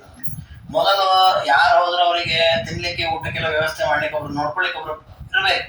ಹಾಗೆ ಕಂಸನಿಗಲ್ಲಿ ಧಾತ್ರಿ, ಅವನನ್ನು ರಕ್ಷಣೆ ಮಾಡಿದ ಒಬ್ಬ ತಾಯಿ ಇರಲಿ ಅಂತ ಪೂತನೆಯನ್ನು ಮೊದಲು ಕಳಿಸಿದ್ದಂತೆ. ಪರಿಪೋಷಣಾಯ, ಕಂಸ ಬಂದಾಗ ಅವನಿಗೆ ಊಟಕ್ಕೆಲ್ಲ ವ್ಯವಸ್ಥೆ ಆಗಲಿ ಅಂತ. ಪತಗಂ ವಾತಂ ವಿಲಾಸಾಯತ, ಇನ್ನು ಪಾಪ ಒಬ್ಬನೇ ಬೋರ್ ಆಗತ್ತಲ್ಲ, ಅದಕ್ಕೆ ಅವನಿಗೆ ಆಟವಾಡ್ಲಿಕ್ಕೆ ಅಂತ ಪಕ್ಷಿ, ಗಾಡಿ ಇವೆಲ್ಲ ಇರ್ಬೇಕು. ಅದಕ್ಕೆ ವಾತಾಸುರ, ಆಮೇಲೆ ಖರಾಸುರ, ಇವ್ರನ್ನೆಲ್ಲ ಕೊಂದು ಕಳಿಸಿದ್ದಂತೆ. ಆಮೇಲೆ ವೃಷಧೇನುಕಾದಿತಿಜಾನ್, ಇನ್ನು ಧೇನುಕಾಸುರ ಅಂತ ಒಬ್ಬ ಇದ್ದ. ಆಮೇಲೆ ಇವನು ತೃಣಾವರ್ತ ಅಂತ ಒಬ್ಬ ಇದ್ದ, ಶಕಟಾಸುರ ಇದ್ದ. ಅವ್ರನ್ನ ಕಳಿಸಿದಂತೆ. ಯಾಕೆಂದ್ರೆ ಇವನು ಭಾರ ಹೊತ್ತು ಬರ್ಬೇಕಲ್ಲ, ತಿನ್ನೋದು ಅದು ಇದು ಮಾಡ್ಲಿಕ್ಕೆ, ಎತ್ಕೊಂಡು ಹೋಗ್ಲಿಕ್ಕೆ, ಅಲ್ಲಾಡಿಸ್ಲಿಕ್ಕೆ. ಅದಾದ ಮೇಲೆ ಅಶ್ವೇ ಭೌರಜ ಕಂಚ ಮಾತುಲ ಕೃತೆ, ಕುದುರೆ, ಆನೆ ಆ ರೂಪದಲ್ಲಿ ಬಂದ ದೈತ್ಯರನ್ನು ಕಳಿಸಿದ್ದಾನೆ ಅವನು ಸಂಚಾರ ಮಾಡ್ಲಿಕ್ಕೆ. ರಜಕಂಚ ಮಾತುಲ ಕೃತೆ, ರಜಕನನ್ನ ಕೊಂದ ಪರಮಾತ್ಮ. ಯಾಕಂದ್ರೆ ಇವನಿಗೆ ಮಾವ ಹೆಣ್ಣು ಕೊಡ್ಲಿಕ್ಕೆ ಇರಲಿ, ಸೋದರ ಮಾವ ಇರಲಿ ಅಂತ ಅವನು ಕಳಿಸಿದ್ದಂತೆ. ಮಲ್ಲಾಶತತ್ ಸೇನಾಂ ಪ್ರೇ, ಆನಂತರ ಈ ಚಾಣರ ಮುಷ್ಟಿಗಳನ್ನು ಕೊಂದು ಕಳಿಸಿದ. ಈಗ ಆ ಸೈನ್ಯವನ್ನು ಕೊಟ್ಟು ಕಳಿಸಿದ. ಅಂದ್ರೆ ನಿನಗೆ ಏನು ಬೇಕು ಅಷ್ಟು ವೈಭವ ಅಲ್ಲಿದಪ್ಪ, ನೀನು ಹೋಗ್ಬಿಡ ಅವ್ರ ಜೊತೆ ತಮಸ್ಸಿಗೆ ಅಂತ ಅವನ್ನೆಲ್ಲ ಮೊದಲು ಕಳಿಸಿ ಕೊನೆಗೆ ಈ ಕಂಸನನ್ನು ಕಳಿಸ್ತಾ ಇದ್ದಾನಂತೆ ಪರಮಾತ್ಮ. ಹೀಗೆ ದೇವರು ಸಪರಿವಾರವಾಗಿ ಆ ಕಂಸನನ್ನ ಸಂಹಾರ ಮಾಡ್ಲಿಕ್ಕೋಸ್ಕರವಾಗಿಯೇ ತಾನು ಗೋಕುಲಕ್ಕೆ ಹೋದದ್ದೇ ವಿನಃ ಕಂಸನ ಮೇಲಿನ ಭಯದಿಂದ ಹೋದದ್ದಲ್ಲ ಅನ್ನುವ ಮೊದಲು ಹೇಳಿದ ಪ್ರಮೇಯವನ್ನು ರಾಜರಲ್ಲಿ ಮತ್ತೊಮ್ಮೆ ಸಮರ್ಥನೆ ಮಾಡುತ್ತಾರೆ. ಪರಮಾತ್ಮ ರಂಗಸ್ಥಳದಲ್ಲಿ ಶೋಭಿಸ್ತಾ ಇದ್ದಾನೆ. ಕಂಸನಿಗೆ ಸಿಟ್ಟು ಬಂತು. ಸ್ತಂ ಖಡ್ಗ ಚರಮೋಲ್ಲಸತ್ ಪಾಣಿಂ ಪಾಪಮಿಗೋತ್ಪತಂತ ಮಮತಂ ಮೂರ್ಧಿ ಪ್ರಗೃಹ್ಯ ಪ್ರಭು. ಅವನ ಖಡ್ಗ ಗುರಾಣಿ ಎಲ್ಲ ಹಿಡ್ಕೊಂಡು ಕೃಷ್ಣನ್ ಕೊಲ್ಲಬೇಕು ಅಂತ ಬರ್ಲಿಕ್ಕೆ ಹೊರಟ ಕಂಸ. ಪರಮಾತ್ಮ ಅವನನ್ನ ಕೆಳಗೆ ಮೂರ್ಧಿ ಪ್ರಗೃಹ್ಯ, ಅವನ ತಲೆಯನ್ನು ಹಿಡಿದು ಪೃಥ್ವೀ ಮೇತ್ಯ ನಿಪಾತ್ಯ ವಿಸ್ತೃತ ಗಜಂ ತ್ರಸ್ತಂ ಚ ಕರ್ಷಾಚ್ಯುತಃ ಪ್ರೇಮ ಪ್ರಾವಿಲ ಸಾಧು ಸಂಗನಯನೈ ಸಾನಂದ ಮಾಲೋಕಿಲ. ಇಡೀ ಆ ರಂಗಸ್ಥಳದಲ್ಲಿ ಕುಳಿತ ಜನರೆಲ್ಲ ಕೃಷ್ಣನನ್ನೇ ನೋಡ್ತಾ ಇದ್ದಾರೆ. ಕೃಷ್ಣ ಪರಮಾತ್ಮ ಕಂಸನನ್ನು ಕೆಳಗೆ ಬಿಡಿಸಿದ್ದಾನೆ, ಅಪ್ಪಳಿಸಿದ. ಅವನ ಎದೆಗೆ ಒಂದು ಜೋರಾಗಿ ಒಂದು ಹೊಡೆದಿದ್ದಾನೆ. ವಿಸ್ತೃತ ಗಜಂ ತ್ರಸ್ತಂ ಚ ಕರ್ಷಾಚ್ಯುತ. ಅವನ ಎದೆಗೆ ಒಂದು ಪರಮಾತ್ಮ ಹೊಡೆದಾಗ ಅವನ ಬಾಯಿಯಿಂದೆಲ್ಲ ರಕ್ತ ಕಾರಿ ಬಿಡ್ತಾ ಇದ್ದಾನೆ. ದೇಹದಲ್ಲಿರತಕ್ಕ ಪ್ರಾಣವೇ ಹೋಗಿಬಿಟ್ಟಿದೆ. ನಷ್ಟ ನಿಷ್ಠ ಜನ ನಿರೀಕ್ಷ ವಿಮತಂ ದೃಷ್ಟ್ವಾದಿ ಪುಷ್ಟಂ ಭಟಾನಂದೋ ಭಿಕ್ಷಯ ಮೇಹಿವಾನ್ ಸಚಕಲೋ ಹೀನೋಗ್ರ ಸೇನೋ ಹತಃ. ಯಾವಾಗ ಕೃಷ್ಣ ಪರಮಾತ್ಮ ಒಂದು ಪೆಟ್ಟನ್ನ ಕೊಟ್ಟ, ಕಂಸನ ಪ್ರಾಣವೇ ಬಿದ್ದು ಹೋಯ್ತಂತೆ. ಹೇಗೆ ಸಾಧ್ಯ ಆಯ್ತು ಅಂದ್ರೆ ದೇವರು ಅವನ ದೇಹದಿಂದ ಹೊರಗೆ ಬಂದಂತೆ. ಕೃಷ್ಣ ದೇವರು ಯಾವಾಗ ಹೊರಗೆ ಬಂದ, ಆ ಕಂಸನ ಪಟ್ಟಣ, ಕಂಸನ ದೇಹ, ಕಂಸನ ಒಂದು ದೇಹದ ಒಳಗಿಂದ ಕೃಷ್ಣದೇವರು ಹೊರಗೆ ಬಂದಾಗ ಅವನ ಕಣ್ಣು, ಕಿವಿ, ಮೂಗಿನಲ್ಲಿರುವ ಎಲ್ಲ ದೇವತೆಗಳು ಹೊರಗೆ ಬಂದ್ಬಿಟ್ರು. ಚಕ್ಷು ಶ್ರೋತ್ರ ಮುಖಾಕ್ಷಿ ಪಾಲನ ಪರೈ ಸ್ವೀ ಸಮೇತ ಸುರೈ. ಅದಕ್ಕೆ ಹೇಳೋದು, ದೇವರು ಮನಸ್ಸು ಮಾಡಿದ್ರೆ ಯಾವ ಕಾಲದಲ್ಲಿ ಯಾವ ಕ್ಷಣದಲ್ಲಿ ಏನು ಬೇಕಾದ್ರೂ ಮಾಡಿಬಿಡ್ತಾನೆ. ಅವಕಾಶ ಕೊಡ್ತಾನೆ. ನೋಡು, ತಿದ್ಕೋ ತಿದ್ಕೋ ತಿದ್ಕೋ ಅಂತ. ತಿದ್ಕೊಳ್ಳಿಲ್ಲ ಅಂದ್ರೆ ನಮಗೆ ಏನು ಮಾಡಿ ಪ್ರಯೋಜನ ಇಲ್ಲ. ಹಾಗೆ ಇವನಿಗೂ ಕೂಡ ಎಷ್ಟು ಅವಕಾಶ ಕೊಟ್ಟಿದ್ದ, ಒಂದಲ್ಲ ಎರಡಲ್ಲ, ಸಾವಿರಾರು ಅವಕಾಶಗಳು. ಒಂದು ಅವಕಾಶದಲ್ಲೂ ತಿದ್ಕೊಳ್ಳೇ ಇಲ್ಲ. ದೇವರು ಅವನನ್ನ ಸಂಹಾರ ಮಾಡಿದ್ದಾನೆ. ಯಾವಾಗ ಅವನ ಸಂಹಾರವಾಯಿತು, ಎಲ್ಲ ಜನರು ಕೂಡ ಪರಮಾತ್ಮ ನೋಡಿ ಆನಂದ ಪಟ್ಟಿದ್ದಾರೆ. ಪರಮಾತ್ಮನ ಮೇಲೆ ಪುಷ್ಪವೃಷ್ಟಿಯನ್ನ ಮಾಡಿದ್ದಾರೆ. ನೀನು ದೊಡ್ಡ ಅನುಗ್ರಹವನ್ನ ಮಾಡಿದೆ ಸ್ವಾಮಿ, ಎಂಥ ದೊಡ್ಡ ಪೀಡೆ ನಮಗಾಗಿತ್ತು ಇಡೀ ಮಥುರಾ ಪಟ್ಟಣಕ್ಕೆ. ಇವತ್ತು ಮಥುರಾ ಪಟ್ಟಣ ನಿಜವಾಗಿ ಮಥುರ ಆಯಿತು, ಮಧುರವಾಯಿತು. ಆ ರೀತಿ ಮಾಡಿದ್ದಿ ಅಂತ ಪರಮಾತ್ಮನನ್ನ ಸ್ತೋತ್ರ ಮಾಡಿದ್ದಾರೆ. ಆ ಕಂಸನನ್ನ ಅಂಧಂತಮಸಿ ಕಳಿಸಿದ. ಅಲ್ಲೂ ಒಂದು ಚಮತ್ಕಾರ ಇದೆ. ರಾಜರು ಹೇಳ್ತಾರೆ, ಕಂಸನ ದೇಹದಲ್ಲಿ ಇಬ್ಬರು ಇದ್ದದಂತೆ. ಒಬ್ಬ ದುಷ್ಟ ಇದ್ದ, ಒಬ್ಬ ಸಜ್ಜನ ಇದ್ದ. ಅದಕ್ಕೆ ಹೇಳ್ತಾರೆ, ಕಂಸೋಂತರ ವ್ರತ ಗರ್ವ ಪರ್ವತವರಹ ಪೋತಸ್ಯ ಘಾತಾವಹೋ ವಕ್ರಂ ದರ್ಶಯಿತುಂ ಸುಲಜ್ಜದೈವ ಪ್ರಾಪೋಗ್ರಮಂಥಂತಮಃ. ಅವನ ದೇಹದಲ್ಲಿರತಕ್ಕಂತಹ ಕಂಸ ಅಂದ್ರೆ ಯಾರು ಅಂದ್ರೆ ಕಾಲನೇಮಿ ಅಂತ ಒಬ್ಬ ಅಸುರ. ಅವನು ಕೆಳಗೆ ಹೋದಂತೆ, ನಂದಮಸಿಗೆ ಹೋದಂತೆ. ಅಲ್ಲೂ ಒಂದು ಚಮತ್ಕಾರದ ವರ್ಣನೆ ರಾಜರದ್ದು. ಏನು ಅಂದ್ರೆ ಅವನಿಗೆ ಅಸಹ್ಯ ಅನಿಸ್ತಂತೆ. ಕೃಷ್ಣನ ಕೊಡ್ತೇನೆ ಎಂದವನು ಅವನಿದ್ರೆ ಸತ್ತು ಹೋಗ್ಬಿಟ್ನಲ್ಲ, ಅದಕ್ಕೆ ಮುಖ ತೆಳಗೆ ಮಾಡಿ ಕೆಳಗೆ ಹೋಗ್ಬಿಟ್ನಂತ, ಮೇಲ್ವರ್ಲಿಕ್ಕೆ ಹೋಗ್ಲಿಲ್ಲ ಅಂದ್ರೆ ನಂದಮಸಿಗೆ ಹೋದ ಅಂತ ಅರ್ಥ. ಅನ್ಯ ಶ್ರೀರಮಣಸ್ಯ ಧಾಮ ಸುಮಃ ಸ್ತೋಮಂ ಜಗಾಮ ದ್ವಿಜ. ಇನ್ನೊಬ್ಬರು ಜೊತೆಗಿದ್ದರು ಋಷಿಗಳು. ಅವರು ಕೃಷ್ಣ ಪರಮಾತ್ಮವನ್ನು ವಿಶೇಷವಾಗಿ ಸ್ತೋತ್ರ ಮಾಡಿ, ಪರಮಾತ್ಮ ನಾನು ಇಷ್ಟು ದಿವಸ ಈ ದುಷ್ಟನ ಸಹವಾಸದಲ್ಲಿದ್ದೆ, ಆದ್ರೂ ನನ್ನ ಮೇಲೆ ಕರುಣೆ ಮಾಡಿ ಉದ್ಧಾರ ಮಾಡಿದ್ದೀಯಲ್ಲಪ್ಪ ಅಂತ ದೇವರನ್ನ ಸ್ತೋತ್ರ ಮಾಡಿ ಆಶ್ರಾವ್ಯ ಭವ್ಯೋತ್ಸವ ದೇವರ ಕಾರುಣ್ಯವನ್ನು ನೆನಪಿಸ್ಕೊಳ್ತಾ ಅವರು ಉತ್ತಮವಾದ ಲೋಕವನ್ನ ಪಡೆದರು. ಹೀಗೆ ಪರಮಾತ್ಮ ಸಜ್ಜನರನ್ನ ರಕ್ಷಣೆ ಮಾಡಿದ, ದುರ್ಜನರನ್ನು ಸಂಹಾರ ಮಾಡಿದ್ದ. ಈ ಪ್ರಸಂಗದಲ್ಲಿ ಅವನ ಪತ್ನಿಯರು ಶೋಕವನ್ನ ಪಟ್ಟಿದ್ದಾರೆ. ಜಘಾನ ಕಾಯಂ ಪರಿರಭ್ಯ ದೌರ್ಭ್ಯಾಂ ಪತ್ನ್ಯಾ ರುದಂತ್ಯಾ ಇವ ದರ್ಶಯಿಷ್ಯನ್ ಸಂಚೂರ್ಣಿತಾಂಗಾನ್ ಕತಿಚಿತ್ ಸಹತ್ವ ಛಿನ್ನಾಂಗ ಸಂಧಿಶ್ಚ ತಥಾನ ಕಂಸನಿಗಿಂತ ಅನೇಕ ದುಷ್ಟರು ಬೇರೆ ಬೇರೆ ವಿಧವಾದಂತಹ ಸೈನ್ಯದವರೆಲ್ಲ ಕೃಷ್ಣನ ಮೇಲೆ ಆಕ್ರಮಣ ಮಾಡಿದರು. ಅವರನ್ನೆಲ್ಲ ಸಂಹಾರ ಮಾಡಿದ. ಹೀಗೆ ಮೊದಲೋ ಒಂದು ಬಾರಿ ಯುದ್ಧವನ್ನ ಮಾಡಿ ಅನೇಕ ಸೈನಿಕರನ್ನ ಕೊಂದಿದ್ದಾನೆ. ಈಗಲೂ ಪರಮಾತ್ಮ ಸಂಹಾರ ಮಾಡಿದ. ಅದಾದ ಮೇಲೆ ಇವರೆಲ್ಲರನ್ನು ಸಂಹಾರ ಮಾಡಿ ಮಥುರಾಪಟ್ಟಣವನ್ನ ಶುಭ್ರವನ್ನಾಗಿ ಮಾಡಿ ಯಮುನಾ ನದಿಗೆ ಹೋಗಿ ಪರಮಾತ್ಮ ಸ್ನಾನಾದಿಗಳನ್ನ ಮಾಡಿದಂತೆ. ಸ್ನಾನ ಮಾಡಿ ಆ ನಂತರ ಎಲ್ಲ ಬಂಧನದಲ್ಲಿರತಕ್ಕವ್ರನ್ನ ಉದ್ಧಾರ ಮಾಡಿದ್ದಾನೆ. ಯಾಕೆಂದ್ರೆ ವಿಶೇಷವಾಗಿ ಆ ಮಥುರಾಪಟ್ಟಣದ ರಾಜ ಉಗ್ರಸೇನ ಅವನನ್ನೇ ಬಂಧನ ಮಾಡಿಟ್ಟಿದ್ದ ಕಂಸ. ಮೊದಲು ಆ ಉಗ್ರಸೇನನ್ನು ಬಿಡುಗಡೆ ಮಾಡಿದ್ದಾನೆ. ಅದಾದ ಮೇಲೆ ದೇವಕಿ ವಸುದೇವ ಅವರನ್ನ ಬಿಡುಗಡೆ ಮಾಡಿದ್ದಾನೆ ಪರಮಾತ್ಮ. ಉಗ್ರಸೇನರನ್ನ ಬಿಡುಗಡೆ ಮಾಡಿ ಪರಮಾತ್ಮ ಅವನನ್ನ ಸಿಂಹಾಸನದಲ್ಲಿ ಕೂಡಿಸಿದಂತೆ. ಯದೋ ನಾಮ ದೀಪಂ ಚಕ್ರೆ ಮುದಾ ಪ್ರಣತ ವತ್ಸಲ. ದೇವರಿಗೆ ನೋಡಿ, ಕಂಸಾದಿಗಳೆಲ್ಲ ರಾಜ್ಯದ ಸಿಂಹಾಸನದಲ್ಲಿರುವ ವ್ಯಕ್ತಿಗಳನ್ನ ಕರ್ಕೊಂಡೋಗಿ ಕೂಡಾಕಿ ತಾವು ಸಿಂಹಾಸನಾರೋಹಣ ಮಾಡಿದ್ರು. ಕೃಷ್ಣನಿಗೆ ಹೊಸದಾಗಿ ತಾನೇ ಸಿಂಹಾಸನದಲ್ಲಿ ಕುತ್ಕೊಳ್ಬಹುದು. ಯಾಕೆ ಕಂಸ ಸತ್ತೋಗ್ಬಿಟ್ಟಿದ್ದಾನೆ. ರಾಜ್ಯದಲ್ಲಿ ಯಾರಿಲ್ಲ, ತಾನೇ ಏಕಛತ್ರಾಧಿಪತಿ ಆಗ್ಬೋದಿತ್ತು. ದೇವರು ಯಾವ ಸಿಂಹಾಸನ ಅಂದ್ರೆ ದೇವರು ಅವನು ದೇವರಾಗಿ ಇರ್ತಾನೆ ಅವತಾರಗಳಲ್ಲಿ. ಕೆಲವೊಮ್ಮೆ ಸಣ್ಣ ಸಣ್ಣ ಲೀಲೆಗಳನ್ನ ಮಾಡುವಾಗ ಸಾಮಾನ್ಯರನ್ನೇ ತೋರಿಸ್ತಾನೆ. ಹಾಗೆ ಅನ್ಕೊಂಡು ನಾವು ಸಾಮಾನ್ಯ ಅನ್ಕೊಂಡ್ಬಿಟ್ರೆ ಪಾಪ ಬರುತ್ತೆ. ಅದಕ್ಕೆ ದೇವರ ಮಹಿಮೆಗಳನ್ನು ಅದರಲ್ಲಿ ನೆನಪಿಸ್ಕೊಳ್ಬೇಕು. ಯಾವಾಗ ಕೃಷ್ಣ ಪರಮಾತ್ಮ ಯದುಕುಲದ ರಾಜನನ್ನಾಗಿ ಆ ಉಗ್ರಸೇನನ್ನ ಪಟ್ಟಾಭಿಷೇಕ ಮಾಡಿದ, ಆಗ ಯದುಕುಲದ ಅಧಿಪತಿಯಾದಂತಹ ಉಗ್ರಸೇನ ಕೃಷ್ಣ ಪರಮಾತ್ಮನಿಗೆ ಹೇಳ್ತಾನೆ, ದೇವರೇ ನನಗಿದು ಯಾವುದೋ ಬೇಡಪ್ಪ ಸ್ವಾಮಿ, ನಿನ್ನ ಭಕ್ತನಾಗಿ ನಾನು ಇರ್ತೇನೆ ಸಾಕು. ರಾಜ್ಯಂ ಮೇತವ ಶಾಸ್ತ್ರಮೇವ ನಿಯಮ ಸೇನಾತಿ ದೀಕ್ಷಾಂಗನ ನಿತ್ಯಂ ಭಕ್ತಿ ವಿರಕ್ತಿ ದೈನ್ಯ ಶಮನ ಜ್ಞಾನಾದಿ ಲಾಭೋಧನಂ ಮಚ್ಚೋತ್ರಾಂತಿಕ ಸಂಗತೆ ತವ ಯಶೋಧಾರೆ ಸ್ಫುರಚ್ಚಾಮರೆ ಛತ್ರಂ ಮೂರ್ಧ್ನಿಕೃತಂ ಭವಾತಪಹರಂ ಹಸ್ತಾರವಿಂದಂ ತವ. ಉಗ್ರಸೇನ ರಾಜರಂತಾರೆ, ದೇವರೇ ನನಗೆ ಈ ರಾಜ್ಯ ಬೇಡ, ಇನ್ನೊಂದು ರಾಜ್ಯ ಕೊಡು ಅಂತಾರ. ನನಗೆ ಈ ಪಟ್ಟಣ ಬೇಡ, ಮಥುರಾ ಪಟ್ಟಣದ ರಾಜ್ಯಭಾರ ಬೇಡ. ರಾಜ್ಯಮ್ಮೆ ತವ ಶಾಸ್ತ್ರಮೇವ ನಿಯಮ. ನಿನ್ನ ರಾಜ್ಯ ಅಂದ್ರೆ ಯಾವುದು? ನಿನ್ನ ರಾಜ್ಯ ಅಂದ್ರೆ ನಿನ್ನನ್ನ ಕೊಂಡಾಡುವ ಶಾಸ್ತ್ರಗಳು, ವೇದಾಂತ ಪ್ರಪಂಚ ಏನಿದೆ ಆ ರಾಜ್ಯವನ್ನು ನನಗೆ ಕೊಡು. ಅದರ ರಾಜ್ಯಭಾರ ನಾನು ಮಾಡ್ತೀನಿ, ನನಗೆ ಅದಿರ್ಲಿ, ಇದು ಬೇಡ. ಅಲ್ಲ, ಈ ರಾಜ್ಯದಲ್ಲಿ ನನಗೆ ಅನೇಕ ಭಟರು ಇರ್ತಾರೆ, ಅನೇಕ ಹೆಂಡತಿಯರು ಇರ್ತಾರೆ, ಅನೇಕ ಧನಾದಿಗಳು ಬರುತ್ತೆ, ವೈಭವ ಇರುತ್ತೆ, ಚಾಮರಾಜಿಗಳನ್ನು ಬೀಸ್ತಾರೆ. ಅದಕ್ಕಂತಾರೆ ಉಗ್ರಸೇನರು, ದೇವರೇ ಇದಕ್ಕಿಂತ ಆ ರಾಜ್ಯದಲ್ಲಿ ಎಲ್ಲ ವೈಭವ ಚೆನ್ನಾಗಿದೆ. ಏನಿದೆ ಅಲ್ಲಿ? ಶಾಸ್ತ್ರಮೇವ ನಿಯಮ ಸೇನಾತಿ ತಿಕ್ಷಾಂಗನ. ಅಲ್ಲಿ ಆ ರಾಜ್ಯದಲ್ಲಿರೋ ವೈಭವ ಏನು ಅಂತಂದ್ರೆ, ಅಲ್ಲಿ ತಿತಿಕ್ಷಾ ಅಂಗನ. ಇಲ್ಲಿ ನಾವು ಬೇರೆ ಬೇರೆ ಹೆಣ್ಣುಗಳನ್ನು ಮದುವೆ ಮಾಡಿಕೊಳ್ಬೇಕು. ಅಲ್ಲಿ ಇರತಕ್ಕಂಥದ್ದು ಅಂದ್ರೆ ಸಹನ ಅಂದ್ರೆ ತಿತಿಕ್ಷಾ, ಸಹಿಸಿಕೊಳ್ಳುವುದು. ಅದೇ ನಮಗೆ ಹೆಂಡತಿ ಇದ್ದಂತೆ. ಆ ಗುಣ ಒಂದು ಚೆನ್ನಾಗಿತ್ತು ಅಂದ್ರೆ ಜೀವನದಲ್ಲಿ ಏನು ಬೇಕಾದ್ರೂ ಗೆಲ್ಲಬಹುದು ನಾವು. ಹಾಗೆ ಆ ಗುಣ ಅದರಲ್ಲಿ ಬರುತ್ತೆ. ಯಾವುದರಿಂದ? ಶಾಸ್ತ್ರದ ಅಧ್ಯಯನದಿಂದ. ಇನ್ನು ಅಲ್ಲಿ ಅನೇಕ ಧನ ಪ್ರಾಪ್ತಿ ಇದೆ, ಇಲ್ಲೂ ಅನೇಕ ಧನ ಇದೆ ಅಂತ. ಏನು ಧನ? ಭಕ್ತಿ, ವೈರಾಗ್ಯ, ದೈನ್ಯ, ಶಮ, ಪರಮಾತ್ಮನಲ್ಲಿ ನಿಷ್ಠೆ, ಉತ್ತಮವಾದ ತತ್ವಜ್ಞಾನ, ಕೊನೆಗೆ ಪರೋಕ್ಷ ಜ್ಞಾನ, ಪರಮಾತ್ಮನ ದರ್ಶನ. ಇಂತಹ ಲಾಭ ಇದೆ ಇಲ್ಲಿ. ಅಲ್ಲದೇನಿದೆ? ಬಾಳದ್ರೆ ಬಂಗಾರ, ವೈಡೂರ್ಯ, ರತ್ನ ಬರುತ್ತೆ, ಸ್ವಲ್ಪ ದಿವಸಕ್ಕೆ ಅದು ಕೂಡ ಕುಗ್ಗಿ ಹೋಗ್ಬಿಡತ್ತೆ.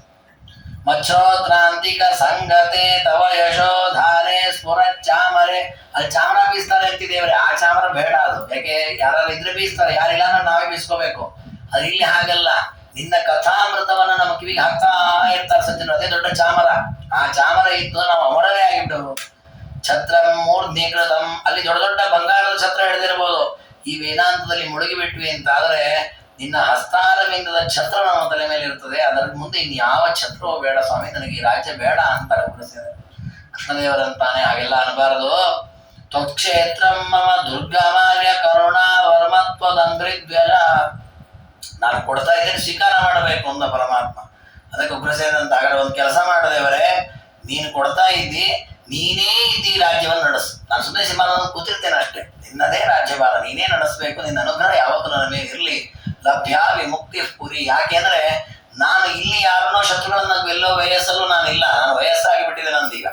ಇನ್ನೇನಿದ್ರು ನಾನು 6 ಶತ್ರುಗಳನ್ನ ಗೆಲ್ಲಬೇಕು, ಅರಿಷಡ್ ವರ್ಗಗಳನ್ನ ಗೆದ್ದು ಪರಮಾತ್ಮ ನಿನ್ನ ಭಕ್ತಿಯನ್ನು ಮಾಡಿ ವೈಕುಂಠಕ್ಕೆ ಹೋಗ್ಬೇಕು, ಅಷ್ಟು ಬಿಟ್ಟರೆ ಬೇರೆ ಇನ್ಯಾವ ಆಸೆಯೂ ನನಗಿಲ್ಲ, ನನಗೆ ಯಾವುದು ಬೇಡ ಅಂತ ಹೇಳಿ ಪರಮಾತ್ಮನ ಅನುಗ್ರಹದಿಂದ ಆ ರಾಜ್ಯಭಾರವನ್ನ ಸ್ವೀಕಾರ ಮಾಡುತ್ತಾರೆ.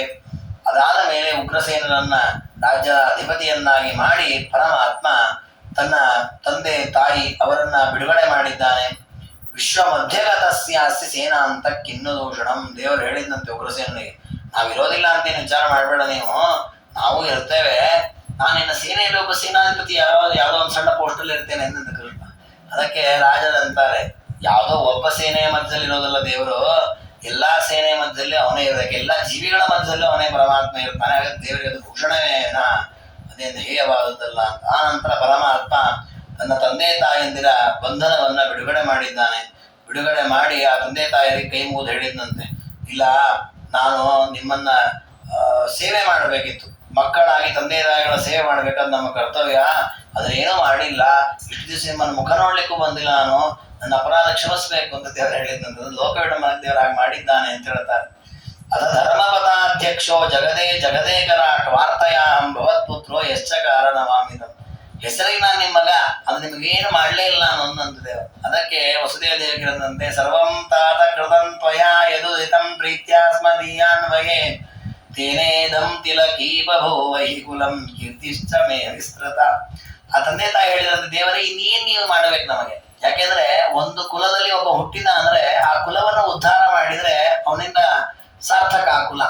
ಹಾಗೆ ನಮ್ಮ ಕುಲವನ್ನು ಉದ್ಧಾರ ಮಾಡಿದವ ನೀನು, ಯಾಕೆ ನೀನು ಒಬ್ಬರಿಂದಲೇ ಇವತ್ತು ನಮ್ಮ ಕುಲಕ್ಕೆ ಹೆಸರು, ಬೇರೆ ಯಾರ ಹೆಸರು ಇಲ್ಲ. ಈ ಕುಲದಲ್ಲಿ 100 ಜನ ಬಂದು ಹೋಗಿದ್ದಾರೆ, ಇನ್ನು 1000 ಜನ ಹುಟ್ಟುತ್ತಾರೆ, ಯಾರು ಎಷ್ಟು ಹುಟ್ಟಿ ಏನು ಮಾಡಿದ್ರು ಕೃಷ್ಣನಿಂದಲೇ ಯದುಕುಲಕ್ಕೆ ಹೆಸರು, ನಾ ಬೇರೆ ಯಾರಿಂದಲೂ ಯದುಕುಲಕ್ಕೆ ಹೆಸರು ಇಲ್ಲ. ಹಾಗಾದ್ರೆ ಎಂಥ ಒಂದು ಅದ್ಭುತವಾದ ಈ ಕುಲಕ್ಕೆ ಒಂದು ತಿಲಕಪ್ರಾಯನಾದವ ನೀನು. ಇನ್ನು ಅನಾದಿಕಾಲದಿಂದಲೂ ಕೂಡ ಲೋಕದಲ್ಲಿ ಎಲ್ಲರೂ ಬಹಳ ಬಹಳ ಪ್ರಸಿದ್ಧಿ ಪಡ್ಕೊಳ್ತಾರೆ, ಅದು ಬೇಕಿದ್ದು ಬೇಕು ಅಂತ. ನಮಗಿರುವ ಪ್ರಸಿದ್ಧಿ ಯಾರಿಗೂ ಇಲ್ಲ. ಏನದು ಪ್ರಸಿದ್ಧಿ? ಕೃಷ್ಣನ ತಂದೆ ತಾಯಿ ಅನ್ನುವ ಕೀರ್ತಿ ಇದೆ. ಹಾಗೆ ಇದಕ್ಕಿಂತ ಇನ್ನೇನು ಬೇಕು ಸ್ವಾಮಿ, ನಮಗೆ ಇನ್ನೇನು ಬೇಡ. ನಮ್ಮ ಈ ಸಂಸಾರದ ಗ್ರಂಥಿ ಗಂಟು ಅಜ್ಞಾನದ ಬಂಧನ ಏನಿದೆ ಅದನ್ನು ಬಿಚ್ಚಿ ದಯೆಯ ಕಿಂ ಕಿಂ ಕೃತಂ ನತ್ವಯ, ನಿನ್ನಿಂದ ಏನ್ ಮಾಡಲ್ಪಟ್ಟಿಲ್ಲ ಸ್ವಾಮಿ, ಎಲ್ಲವನ್ನು ಮಾಡಿದ್ದೀಯಾ ಅಂತ ಹೇಳಿ ಪರಮಾತ್ಮನ ಇಬ್ಬರು ಸ್ತೋತ್ರ ಮಾಡಿದ್ದಾರೆ. ಕೃಷ್ಣ ಪರಮಾತ್ಮ ಅವರನ್ನು ಆಲಿಂಗನ ಮಾಡಿಕೊಂಡು ಅವರಿಗೆ ಅನುಗ್ರಹವನ್ನ ಮಾಡಿದ. ಅದಾದ ಮೇಲೆ ಪರಮಾತ್ಮನಿಗೆ ಉಪನಯನ ಸಂಸ್ಕಾರವನ್ನ ಮಾಡಿದ್ದಾರೆ. ಭಜೇ ಗೃಹಸ್ಥೋಚಿತ ರಮ್ಯ ಲೀಲಾ ಪ್ರಚಕ್ರತುರ್ಯೌ ಸಮಮಂಗನಾಭಿ ಅಥೋಪನೀತೋ ವಿಧಿನೋಪನೀತೋ ಸುತೋ ವಿತೇನೆ ಕಿಲ ಶೂರಸೂನು.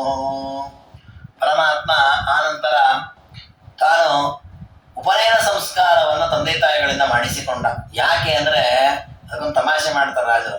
ಇಷ್ಟು ದಿವಸ ಅಲ್ಲಿ ಹಳ್ಳಿಯಲ್ಲಿದ್ದ ಯಾರು ನೋಡ್ತಿರ್ಲಿಲ್ಲ, ಇಲ್ಲಿ ಏನ್ರಿ ಇಷ್ಟು ದೊಡ್ಡವನಾದ ಇನ್ನು ಉಪನಯನ ಮಾಡಿಲ್ಲ ಅಂತ ಅಡ್ಕೊಂಡ್ಬಿಟ್ರೆ ಅದಕ್ಕೆ ಅವ್ರ ಅಪ್ಪ ಮಾತ್ರ ಉಪನಯನ ಮಾಡಿಸ್ಕೊಂಡಂತೆ ಲೋಕದೃಷ್ಟಿಯಿಂದ ಹೇಳುತ್ತಾರೆ.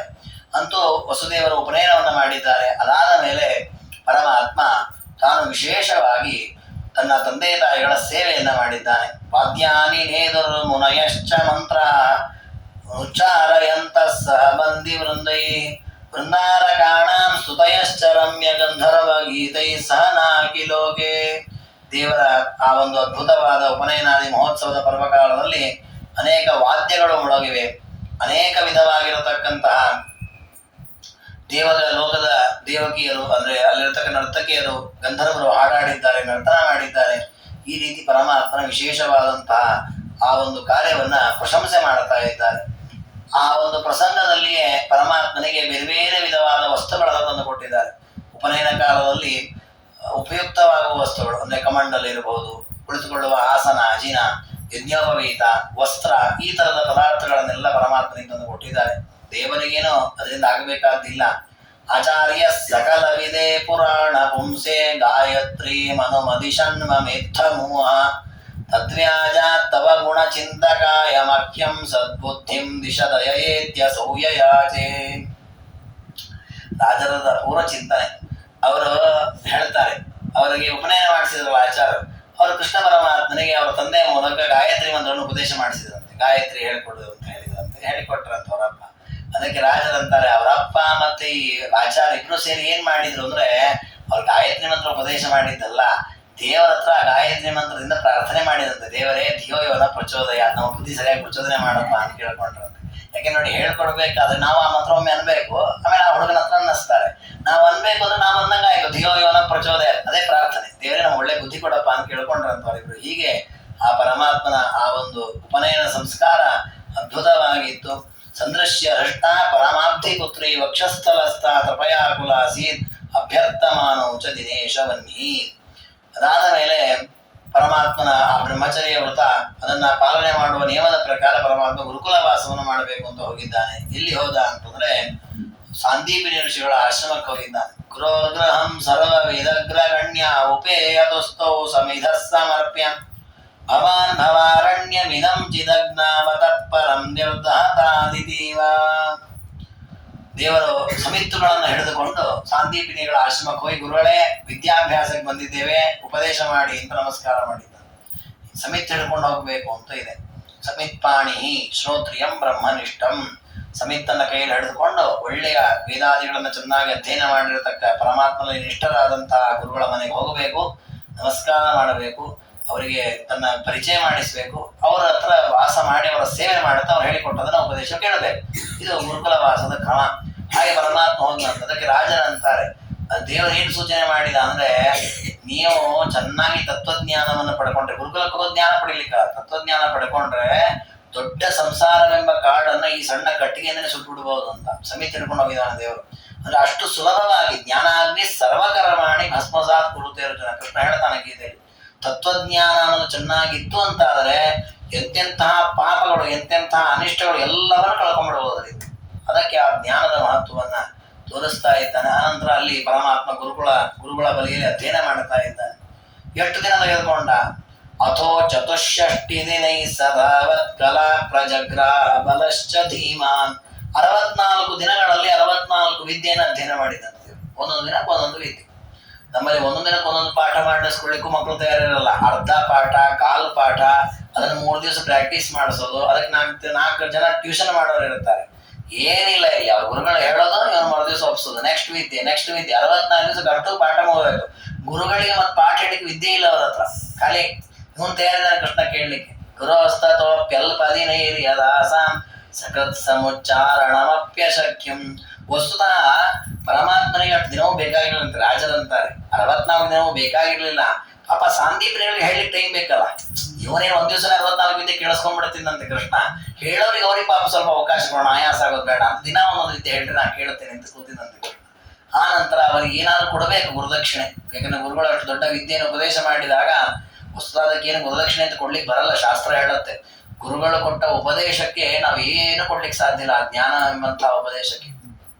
ಆದರೂ ಕೊಡಬೇಕಾದ ನಮ್ಮ ಕರ್ತವ್ಯ. ವಿದ್ಯಾಭ್ಯಾಸ ಮುಗಿಸಿ ಹೊರಡುವಾಗ ಗುರುಗಳಿಗೆ ಏನಾದರೂ ಕೊಟ್ಟು ಬರಬೇಕು ಗುರುದಕ್ಷಿಣೆಯಾಗಿ. ಅದಕ್ಕೆ ಏನು ಕೊಡ್ಲಿ ಅಂತ ಕೇಳಿದ್ದಂತೆ. ಪಾಪ ಅವರು ಪರಮಾತ್ಮನ ಭಕ್ತರು, ನಮಗೆ ಏನು ಬೇಡ ಸ್ವಾಮಿ, ನೀನು ಇಷ್ಟು ದಿವಸ ನಮ್ಮ ಮನೇಲಿ ಇದ್ದದೇ ನಮಗೆ ದೊಡ್ಡ ಅನುಗ್ರಹ ಅಂತ, ನಮಗೆ ಯಾವತ್ತೂ ನಿನ್ನ ರಕ್ಷಣೆ ಇರಲಿ ಅಂತ ಹೇಳಿ ಅವ್ರು ಏನೂ ಕೇಳಲೇ ಇಲ್ಲ. ಆ ನಂತರ ಅವರ ಮನೆಯವರನ್ನ ಕೇಳ್ತಾರೆ, ಸಂದೀಪಿನಿ ಅವರ ಹೆಂಡತಿಯರ ಗುರುಮಾತೆ ಗುರುಪತ್ನಿ. ಆಗ ಅವ್ರು ಅಂತಾರೆ, ಇಲ್ಲ ನಮಗೂ ಏನ್ ಬೇಕಂತ ಆಸೆ ಇಲ್ಲ, ನನಗೊಂದು ಸಣ್ಣ ಆಸೆ ಇದೆ.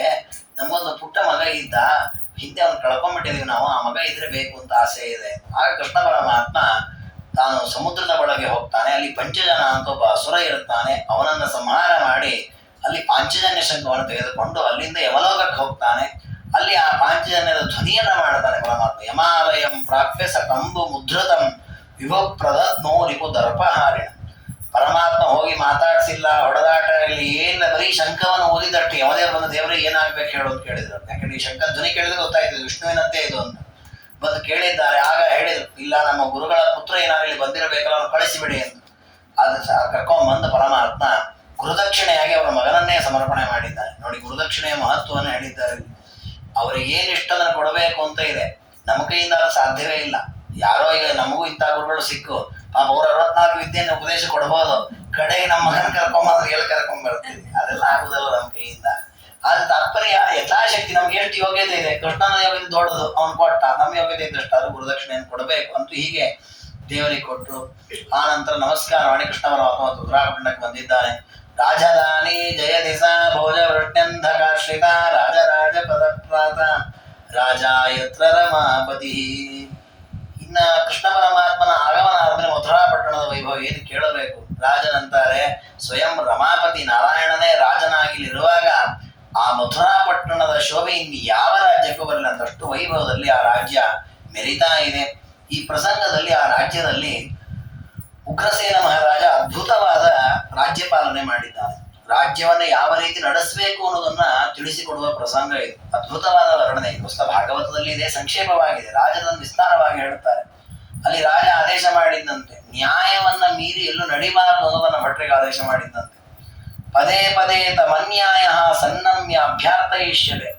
ಯಾರಾದರೂ ನ್ಯಾಯವನ್ನ ಮೀರಿ ಅನ್ಯಾಯವನ್ನ ಮಾಡಿದರೆ ಸರಿಯಾದ ದಂಡನವನ್ನ ಮಾಡಬೇಕು. ಸಾಮಾನ್ಯುಪಾಯ ಅವಸರ ಜ್ಞಾನ ಶೂನ್ಯಸ್ಯ ಶೂರತ. ಒಳ್ಳೊಳ್ಳೆ ಮನುಷ್ಯನ ಆದೇಶ